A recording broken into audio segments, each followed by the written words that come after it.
Thank you, Yoram Golandsky, for your time today. I'd like to ask you a question. What is Treasury's weakest link when it comes to cybersecurity? So I would actually like to talk about one phenomenon that is being widely spread lately, and that's called the CEO fraud. Generally speaking, it's a very basic operation, but it's been very lucrative for cyber criminals.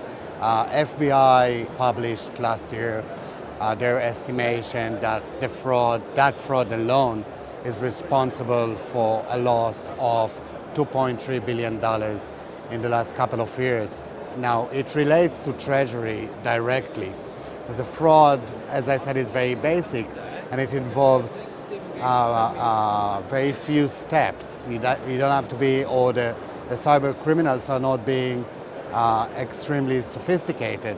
What they are doing is they are impersonating the CEO and sending an email to the treasuries, to the finance department, and saying, for an example, we just closed a deal with that and that vendor.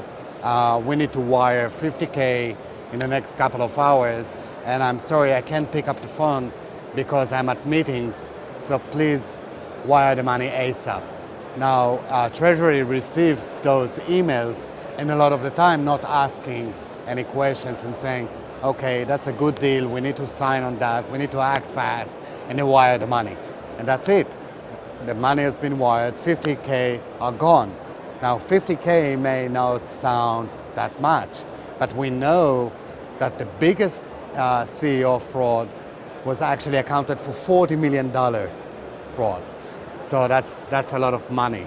Now, the way the cyber criminals do that is by, as I said, sending an email, and they either take control over the CEO inbox, which is a bit more complicated, and send and actually impersonate to be the CEO, or they might buy a similar domain name to the organization. So if the organization's domain name is example.com, they might replace the L with a 1.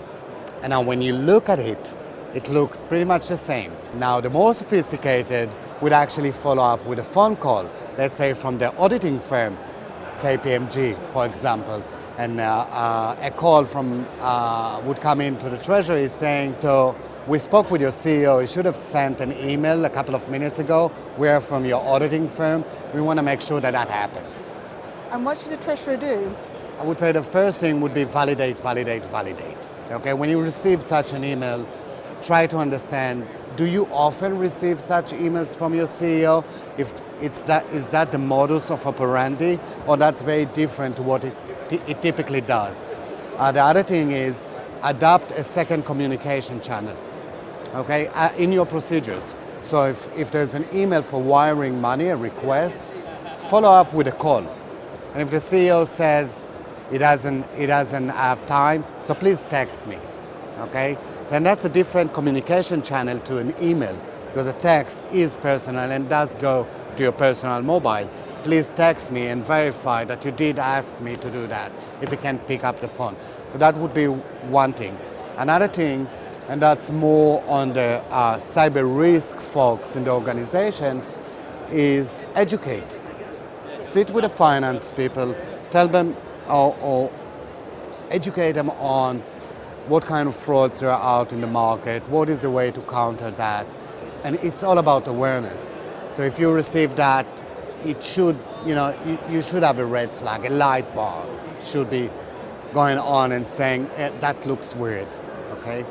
And of course, there are technical measures such as anti-spoofing mechanisms in the organization, but that belongs more to the IT. But it's the same part of countermeasuring.